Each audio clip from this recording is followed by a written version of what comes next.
Ito po pala ay nangyari pa nung December 26. Okay, ay kasamaang palad po ang si Ma'am Aurora Roldan ay pumanaw. Tama po ba dito sa aksidente na ito?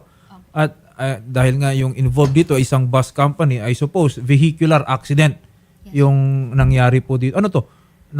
Pasahero po ba siya doon or nasa kalsada siya, nasagi? Ano po ba nangyari? Pasahero po yan. Pasahero po yung mother namin. That time po, December 26 ng... actually, December 25 siya nagbiyahe ng hapon. Christmas, Paskong Pasko. Yes po. Nag-travel yung mother namin para bisitahin yung mother nila. Mother nila na malapit na din. Parang nagpaparamdam na malapit ng pumanaw. Bale, lola po ninyo? Yes po, Okay. lola po namin. And then, December 26 ng madaling araw, mga around 2 to 3 a.m., naka-receive po kami ng call galing po sa pamangkin ng mother namin, which is pinsan po namin. Mm-mm. Sabi daw po, na-aksidente yung bus na sinasakyan nila. So, passenger po yung mother namin that time. Hindi po kami aware kung anong lagay ni mama that time. So, as much as possible, nag-search kami ng any updates po sa FB kung merong mga live. Although, aware kami na rural yung area. So, baka possible na walang mga tao. Kasi yung mga daanan po doon is mga vehicle lang talaga, malalaking vehicles. And sobrang dilim po talaga ng daan. Gawa na may mga ongoing construction na hindi pa tapos yung mga daanan doon. And nakakatakot din po talaga yung daan nung nag-travel kami para masilip yung body ng mother namin. Kasi around 7 a.m. na po namin nabalitaan na wala na po pala yung mother namin. Kasama siya dun sa unang 4 na nasawi. Ano daw po yung naging cause? No? Ano daw yung dahilan? Bakit? Ano ba nangyari dun sa bus na yon? May buhay na passenger na yung nasa likod niya. Pagbaba ng Tagkawayan, parang naidlip yung driver. Na nag-ano sa mukha niya, na marang namalikmata yung driver eh. Ngayon, nag-agawan daw po sila ng isa pang driver. At doon simple, wala nang control yung bus, matulin. Nahulog na sa bangin. Binanggana nila. Nahulog sa bangin. Oo, binanggana nila yung mga harang doon sa at poste na bali na. Okay. At nahulog na doon. Gumulong-gulong na yung bus. Okay po. No? So, in short, no, nawalan na ng control dun sa bus, nahulog sa bangin, resulta ng pagkasawi po ng mga ilan sa mga pasahero. Now, after po nung insidente po na iyon, ito po bang bus company na ito lumapit sa inyo? Meron bang in-offer? Anything? Wala po silang in-offer. Kasi yung una pong lumapit, kami po talaga. Kaya po kami may na-receive na 15K. Okay. And then, Opo. Pero again, no, kasi pag may mga ganito po kasing insidente, no, ang dami actually yung lumalabas diyan ng mga liabilities. Merong pwedeng criminal because we are talking about reckless imprudence resulting to death and I suppose injuries, no, ng mga iba pang mga pasahero. Pwede ring civil. Bakit? May contract to carry. Tinatawag, no, common carrier yan, contract to carry passengers, no. Nagbayad kayo sa kanila sa mga bus na ito, in exchange, ihahatid nila kayo doon sa kung saan yung destination ninyo. At kung hindi po kayo naihatid doon ng ligtas, in the same condition that bago po kayo sumakay, and that is breach of a contract. No? Aside from the fact na mayroong liability arising from torts when it comes to the death of passengers. Now, ang sinasabi po ninyo, Ma'am Angeline, is 15,000 lang? Meron po bang naisampang kaso dito? may isa pong family na nakapag-file po na. Pero kayo po, personally, yung sa pamilya po ninyo, sa pagkamatay ni Ma'am Aurora Roldan, meron po bang naisampang kaso?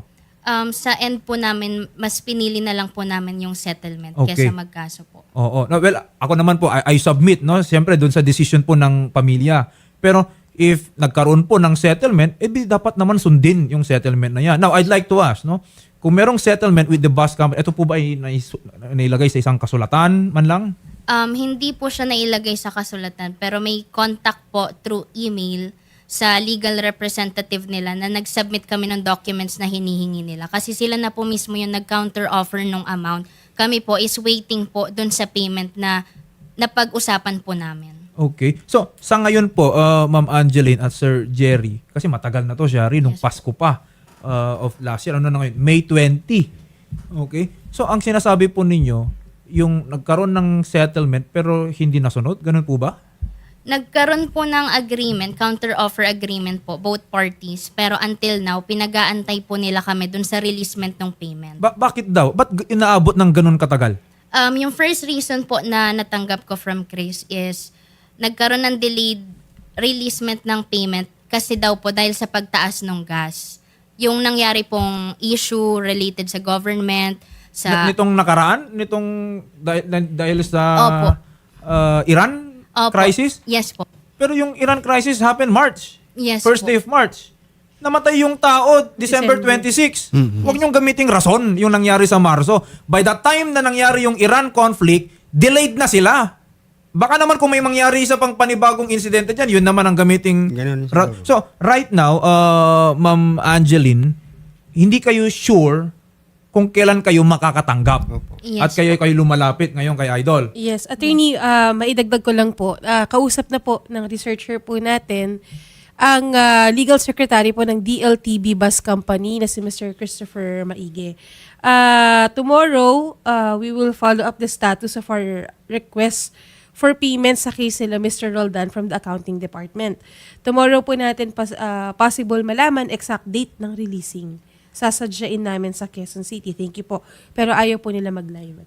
Akala ko naman, tomorrow na maibibigay. Yun nga po. Pero kung tomorrow pa, ipa-follow up, at Malabo. tomorrow pa malalaman, I don't think that's good enough. Yes po. Yun na Okay. din po yung... Hindi, kasi ganito po, no, yung, we have to understand, no, yung sitwasyon ni Sir Jerry at ni na Ma'am Angeline. Namatayan sila ng mahal sa buhay. But instead of pursuing cases, civil and criminal, which is it will take some time, minabuti nila na to come up na lang with settlement. Okay? Pero yung fact na hindi pa nila matanggap yan, that's, parang pinatayan ulit sila. Ganun na nga po. Lumalabas. Namatayan na nga kayo, hanggang ngayon pinaghihintay pa kayo. Yes po. Ito pa nga sirang sistema.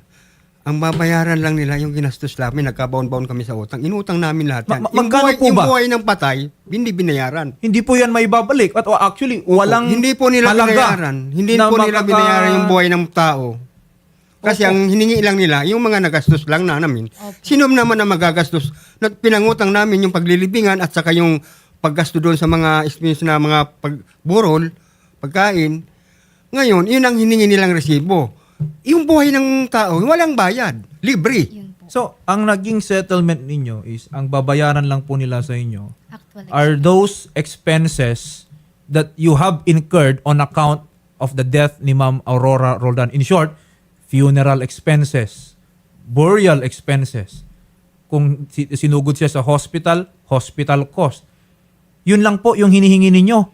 Yun Yun na lang nga yung po ang hinihingi inoffer. namin. Yun Wala na nga lang. Yung buhay ng tao, wala nang bayad. Pwede ba yun? Balik rin natin pangyayari. Sila rin mangyari. Mag-react din sila. Ako, I empathize with the family, no? Kasi kung ako, in those cases na narinig ko na may mga aregluhan or settlement with these kinds of cases, meron binibigay, no? Na, kumbaga, bayad, okay? Halaga doon sa fact na kayo ay namatayan. Yes po.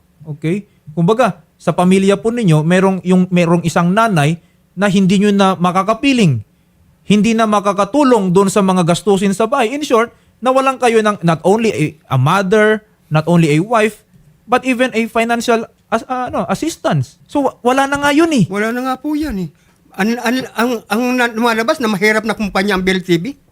No, I don't think maliit sila, no? Oo. Ganito po, no?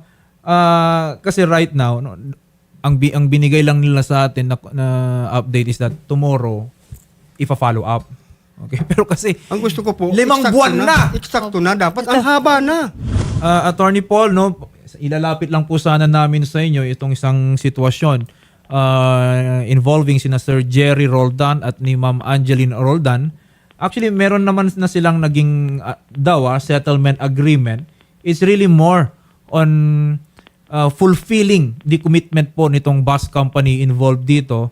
Baka po makatulong ang ating LTFRB kasi in the first place, number one, yung bus involved dito, okay, nahulog sa bangin. Okay? At Yes, sir. having the regulatory or supervisory authority over all these franchise holders, that by itself shows na nagkaroon ng negligence. Okay? At ang family ngayon ng isa sa mga namatay, hinihiling na lang yung ipinangako or ikinumit daw umano na kabayaran ng kanilang nagastos. Yun na nga lang. So sana Attorney Paul Austria, with your assistance, mahingin po sana natin no ng definite timeline, commitment na kaagad-agad na mangyari, maibigay na sa kanila yung nararapat. Opo. Attorney, I would suggest na mag-file po sila ng kaukulang reklamo sa amin at agad-agad po i-issuean natin ng show cause order ang bus company para po ma-set natin for hearing, magkaharap-harap po tayo at ma-actionan po natin yung kanilang reklamo. Nag-submit na po ako ng document sa LTFRB. Meron na. Sa mismong office ni Chairman. Kailan pa po yan? Before Holy Week po, that's March 25 po. Nung Marso pa. March 25 po. Panyero, no, meron na raw po palang naihain daw sa tanggapan po ng LTFRB. Baka tingnan po natin kung ano na pong naging update po dyan. Kasi kung March pa po na file yon, I suppose nabigyan na ng show cause ito pong bus company na ito. Pero up to now, Mayo na, wala pa rin pong natatanggap na any update itong pamilya. Yes, sir. I will personally see to it na mabibigyan ko po ng update. And also, magbibigay po ako ng update sa inyo kung ano na po yung status ng ating na-issue na show cause order o yung reklamo po ng ating complainant. Okay. Sige po Attorney Paul, no, we will keep in touch po, close coordination para na mabigyan na po natin, matulungan na po natin kaagad-agad itong pamilyang Roldan. Yes, sir. Maasahan nyo po. At ito, no, actually, one of our netizens made a good point, no? Hindi po ba, Attorney Paul, sa mga ganitong insidente, may insurance naman tong mga companies na to eh. Tama po yan, So attorney. there May should be insurance no po mga reason bus na company. ang tagal-tagal pang ibigay itong amounts na ito. At at the end of the day, kung may insurance coverage itong mga bus po na ito, then meron silang pangkukuhanan. Tama po yan. So, sana po Attorney Paul Panyero, matulungan po natin, mabigyan po natin ng mabilis po na action itong matter po na ito. Yes, sir. I will personally see to it na mabibigyan po natin ng karampatang aksyon yung reklamo po. Okay. Sige po, no, si Attorney Paul Austria, ang OIC Legal Division ng LTFRB, no? Tinanong ko sila kanina, Shari. Yes, Attorney. At sabi nila, desisyon ng pamilya na wag nang magpurso ng kaso. Okay? Instead, they came up with a settlement. Pero yung settlement, up to now, hindi rin naman nasunod. So, in short, the settlement, as the way I see it, is hindi talaga totoo. Hindi siya nangyayari. Okay? And if that's the case, edi sampan nyo na lang ng kaso. It's a remedy that is available to you. Alam nyo, number one, no? Ano ba yung mga pwedeng kaso, no, when it comes to this? No? Criminal case against the driver, no, for reckless imprudence resulting to death and serious or whatever physical injuries, no? And number two, yung torts. Okay? Dun sa common carrier. Because eto nabanggit ni Sir, no? Shari, yung fact na nga lang ng pagkamatay wala na nga silang hinihingi tong pamilya. Naglabas lang po ang ating Korte Suprema very recently na in cases of death, no, ang ina-award ng korte is 300,000 pesos. So kumbaga, yung hinihingi ninyo is walang-wala doon sa Sa buhay ng tao. correct. Okay? So, bakit hindi na lang ibigay? Okay? Ang tagal-tagal na. Okay? So again, no, I'm mentioning them because these are options that are available to you based po doon sa mga nabanggit nyo sa amin. Okay?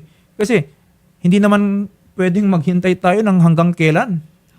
Okay, tagal-tagal. Kasi durog na yung patay. Nasa lupa na. Hanggang ngayon, wala pa. Yes, sir. And we again, naiintindihan po namin kung saan kayo nanggagaling and we empathize, no? With your, again, no, yung concern po ninyo. So, ang commitment po namin dito, narinig niyo naman po kay Attorney Paul Austria, he will personally, no, personal na po niya, na titignan po itong matter po na ito and we will keep in touch and we will give you the update. Okay? Sana, by tomorrow, Shari, mabigyan nila tayo ng definite date at wag naman sanang tumagal. Yes, Attorney. And ma'am, kung wala talaga, ma'am, hindi makipag-ugnayan sa atin, tutungo na po tayo sa tanggapan po ni Attorney Paul Austria sa LTFRB para ang LTFRB po ay mag-issue po ng patawag dito po sa DLTV. Opo. Okay po. Again. Sige po, ma'am. Ang nangyayari yes po yata, nag-ooperate na yung bus eh. Kumikita na sila, tapos yung nadisgrasya nila, hindi naman kumikita. Yun nga, sir. Masakit Sir, yun. Bakit yes, pinapayagan yes. yun? Opo, opo. Yes, yes. Again po, no, nakarating na po yan sa ating LTFRB, yung matter po na yan. And by tomorrow, no, they will give us the update, Shari. Mm. At dapat yung date or the schedule of payment na i-relay po namin sa inyo, sana naman, no, yung mabilis kaagad-agad. It's been 5 months. Okay? It's been unreasonable amount of time. At malaki naman sila na company. And may insurance. Di ba? May insurance yan. Wala na yung insurance. Okay. Kaya nga po, ililinawin po natin lahat, Sir Jerry. Sasamahan po kayong reporter po namin. Salamat po. Opo. Ni Attorney Paul Austria po. Opo. At para dun po, humarap din po mismo yung DLTV kasi kahit po sa amin, ayaw din po nila makipag-usap sa live. Off-air po sila nakikipag-usap sa amin. So, patawag na lang po natin sa LTFRB, sir. Sasamahan po kayo ng reporter po namin. Okay, ni Senator Raffy. po. Opo, salamat po and magandang hapon po and muli po ang aming pong taus-pusong pakikiramay sa inyo. Salamat po. Salamat po.